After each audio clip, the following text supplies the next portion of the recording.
Good evening everyone. Welcome back to All Time Study with Astha. In the previous video, we discussed about the contract of indemnity, and in this video we will discuss some topics of contract of guarantee like meaning, essential, types, etc. Watch till the end, and if you have any doubt regarding the topic, then ask me in the comment section. I will upload the video according to your problem and queries, and don't forget to subscribe. So let start with today's topic which is contract of guarantee. देखिए, सबसे पहले हम law की language पढ़ते हैं.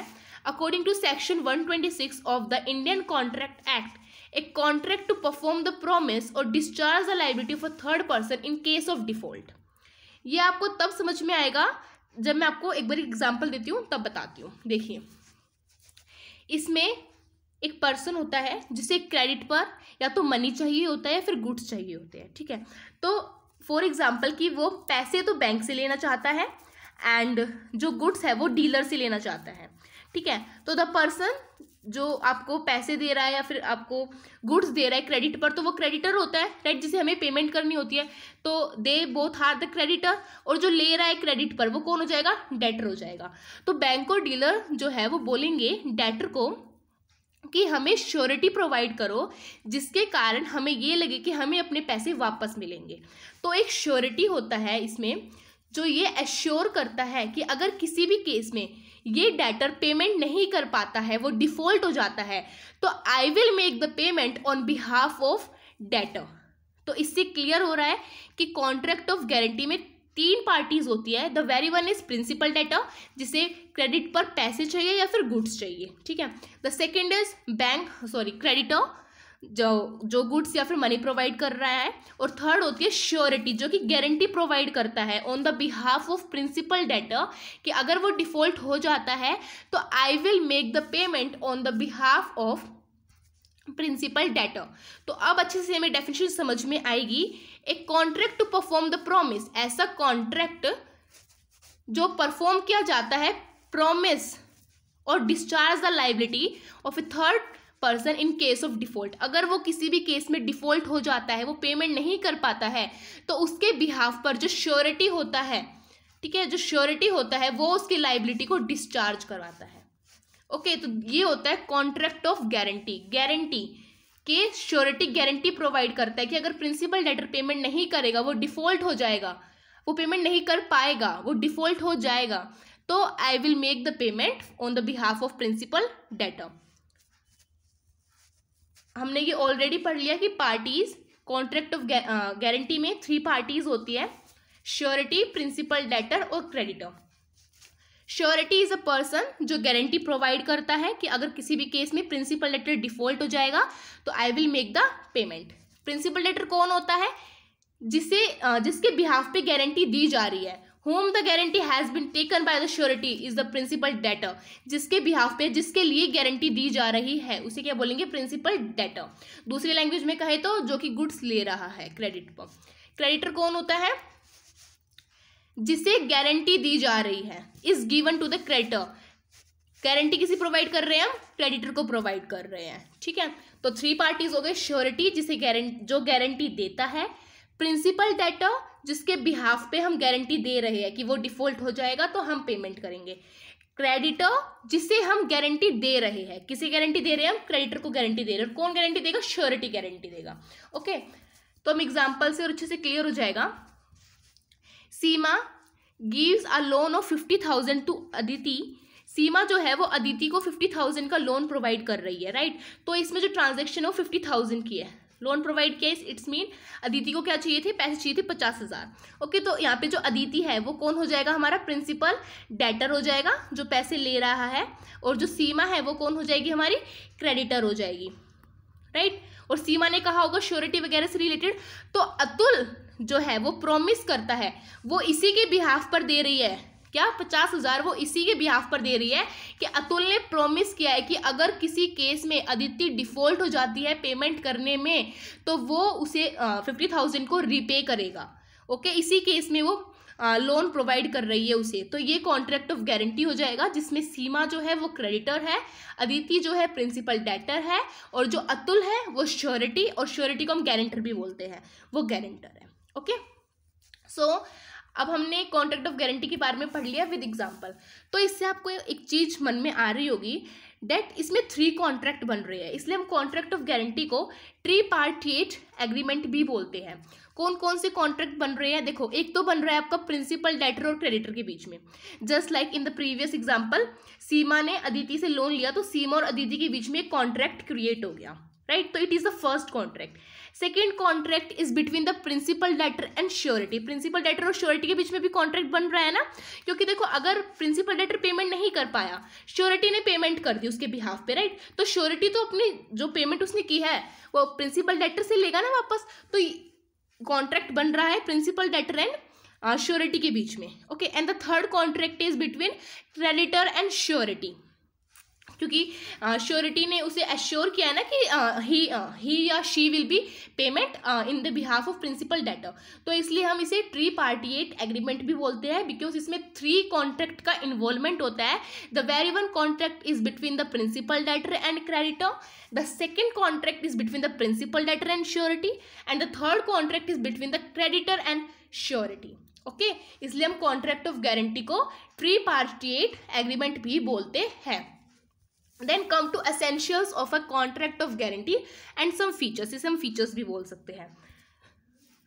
The very one feature is essentials of a valid contract। इसमें क्या होता है कि जो एक valid contract बनाने के जो essentials होते हैं, जस्ट लाइक फ्री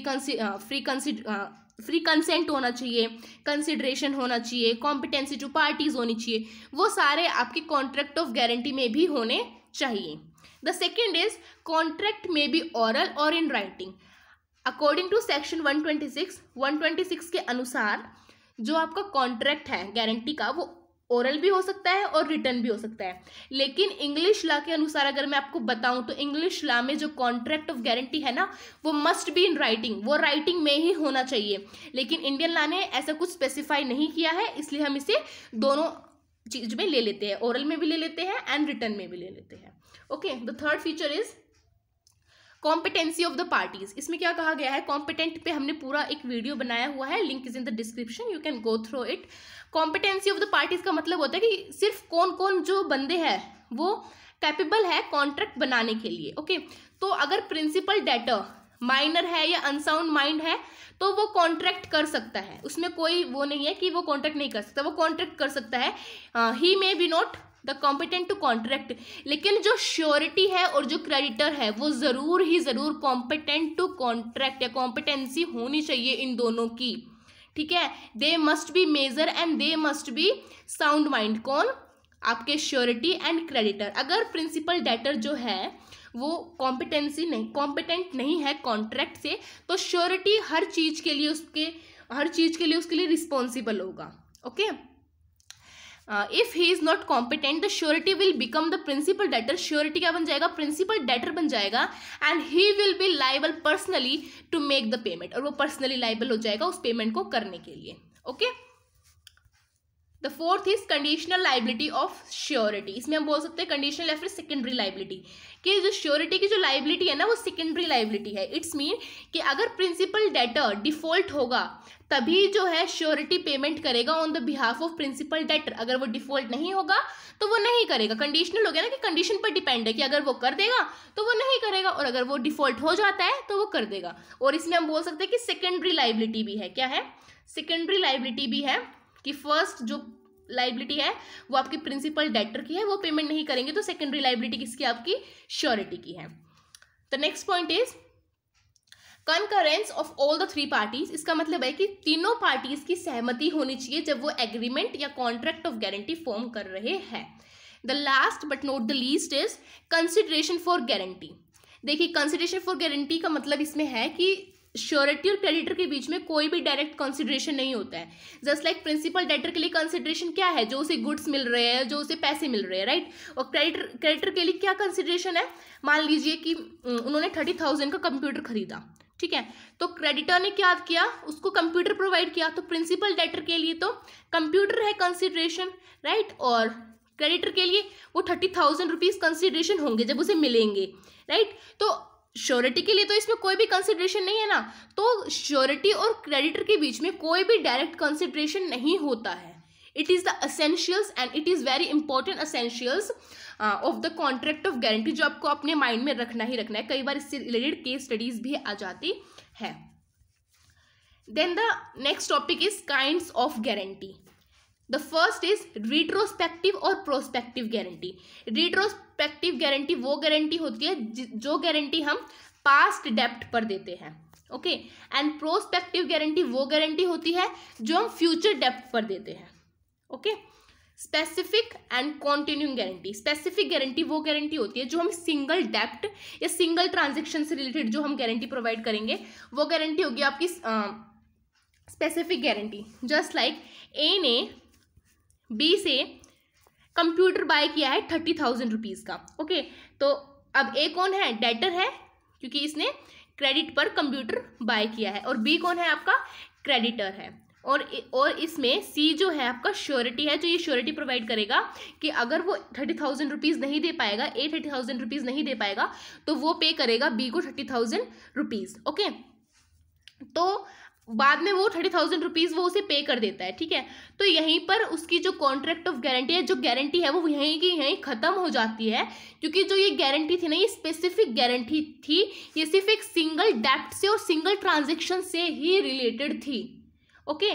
तो ये सिर्फ सिंगल डेप्ट से रिलेटेड है। जब जो इनका ये बीच में जो ये कॉन्ट्रैक्ट हुआ है 30,000 वाला कंप्यूटर वाला, ये सिंगल डेप्ट है, सिंगल ट्रांजेक्शन है। जब ये जो पेमेंट हो जाएगी 30,000 की, तभी की तभी जो ये स्पेसिफिक गारंटी है ये आपकी खत्म हो जाएगी, okay. Then the second is continuing guarantee. Continuing guarantee क्या होती है? जो बहुत ज़्यादा सीरीज ट्रांजेक्शन होती है, चलती रहती है। इसमें एक एग्जाम्पल है, Alok guaranteed that he would pay Amod ₹5,000 for continuously supplies his friend Asif a special cleaning powder every 3 months. आलोक जो है वो श्योरिटी है इसमें, जो ये गारंटी प्रोवाइड करता है कि तुम आमोद को 5,000 रुपीज़ का जो स्पेशल क्लीनिंग पाउडर है वो हर महीने, हर 3 महीने में उसे आप वो प्रोवाइड कर दो। आसिफ को बोलता है, ओके। इसमें सारे नेम ए से है तो कंफ्यूज मत होना। आलोक जो है वो श्योरिटी है, आमोद एंड आसिफ के बीच में कॉन्ट्रैक्ट हो रहा है, they are the principal debtor and the creditor. तो वो बोलता है कि आप 5,000 का उसे कॉन्टिन्यूसली सप्लाई कर दीजिए स्पेशल क्लीनिंग पाउडर। अगर किसी केस में वो पेमेंट नहीं कर पाता है तो I will make the payment on behalf of him. और एक बार वो पेमेंट नहीं कर पाता है 6,000 रुपीज़ की, तो उसमें क्या किया, आलोक जो है वो अब कॉन्टिन्यूइंग गारंटी के अंडर है, बिकॉज ये कॉन्टिन्यूसली सप्लाइंग हो रही है। कोई सिंगल डेप्ट या सिंगल ट्रांजेक्शन नहीं है इसमें सीरीज ऑफ ट्रांजेक्शन है जो कॉन्टिन्यूसली चली जा रही है, ओके। तो इसमें बहुत सारी ट्रांजेक्शन है, बहुत सारे डेप्ट्स है इसमें, ठीक है। मल्टीपल, हम बोल सकते हैं मल्टीपल नंबर ऑफ डेप्ट्स है इसमें, ओके। तो अगर किसी भी केस में अगर आपका वो पेमेंट नहीं कर पाता है, प्रिंसिपल डेटर पेमेंट नहीं कर पाता है, तो Alok is liable because he is under the continuing guarantee. लेकिन कभी कभार जस्ट लाइक आलोक जो है वो अपनी लाइबिलिटी को कैंसिल करना चाहता हो, गारंटी को कैंसिल करना चाहते हो, तो अपनी गारंटी को किस तरीके से कैंसिल कर सकता है? It is revocation of continuing guarantee. When a guarantee is cancelled, जब गारंटी कैंसिल की जाती है तो उसे बोलते हैं रेवोकेशन ऑफ ए गारंटी। तो वो 2 तरीके से कर सकता है, surety by the notice of revocation, कि वो नोटिस प्रोवाइड कर दे क्रेडिटर को, ठीक है, कि मैं अब श्योरिटी नहीं रहूँगा। इट्स मीन मतलब वो नोटिस प्रोवाइड कर रहा है कि अब मेरी कोई गारंटी नहीं है, आप इसे गुड्स देंगे या नहीं देंगे। लेकिन नोटिस देने से पहले अगर ऑलरेडी उसने कोई माल ले रखा है प्रिंसिपल डेटर ने, उसकी गारंटी आपकी ही रहेगी, ओके।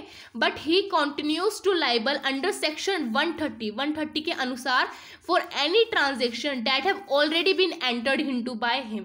जो ऑलरेडी ट्रांजेक्शन हो रखी है उस ट्रांजेक्शन के लिए वो ऑलरेडी लाइबल रहेगा, लेकिन जो फ्यूचर जो ट्रांजेक्शन होगी उसके लिए वो अब लाइबल नहीं होगा, क्योंकि उसने क्या दे दिया है, नोटिस दे दिया है, ओके। सेकेंड होता है by the death of surety, कि श्योरिटी की डेथ ही हो जाती है, कॉन्टिन्यूइंग गारंटी के दौरान श्योरिटी की डेथ हो जाती है तो ऑटोमेटिकली ही वो रिवोक्ड हो जाता है, कैंसिल हो जाती है गारंटी, ओके। चाहे वो उसे नोटिस प्रोवाइड करे या नहीं प्रोवाइड करे, बिकॉज उसकी डेथ हो गई, वो नोटिस भी कैसे प्रोवाइड करेगा, ओके। तो this is the revocation of continuing guarantee. ये सारा मैंने जो कॉन्टिन्यूइंग गारंटी से रिलेटेड था तो सारा मैंने एक साथ कर दिया है। And now the third kind of guarantee is guarantee for the entire डेप्ट और पार्शियल डेप्ट, ठीक है, कि हम जितना भी डेप्ट है, जस्ट लाइक ए ने बी से 30,000 रुपीज़ का कंप्यूटर खरीदा, तो यहाँ पे जो डेप्ट है वो 30,000 रुपीज़ का है, जो सी जो है वो प्रॉमिस करता है कि अगर किसी भी केस में ए पेमेंट नहीं कर पाता है कि उसके बिहाफ में मैं आपको 30,000 पे करूंगा। तो इसमें क्या किया उसने, एंटायर डेप्ट की गारंटी प्रोवाइड कर दी कि 30,000 रुपीज़ पूरे के पूरे मैं आपको प्रोवाइड करूंगा। ओके, प्रोवाइड करूंगा मतलब कि पे करूंगा। ओके, लेकिन अगर वो बोलता है कि 15,000 की सिर्फ मेरी गारंटी कि सिर्फ मैं अप टू 15,000 ही पे कर पाऊंगा, तो वो हो जाएगा पार्शियल डेप्ट। 15,000 10,000 की मैंने सिर्फ पार्शियली गारंटी ली है गुड्स की या फिर पैसे की, या फिर हम डेप्ट बोल सकते हैं सिंपल लैंग्वेज में अगर हम कहें तो। ठीक है, तो ये होगा हमारा partial dept and entire dept. This is a guarantee for the entire डेप्ट और पार्शियल डेप्ट। ओके, तो आई होप आपको कॉन्ट्रैक्ट ऑफ गारंटी के बारे में समझ में आया होगा। Some few topics are left just like rights of surety, difference between contract of indemnity and contract of guarantee, discharge of surety. We will cover it in the next video and I hope कि आपको समझ में आएगा अच्छे तरीके से। And if you have any doubt regarding the topic, then ask me in the comment section. I will upload the video according to your problem and queries. And don't forget to subscribe. Thank you. Bye bye.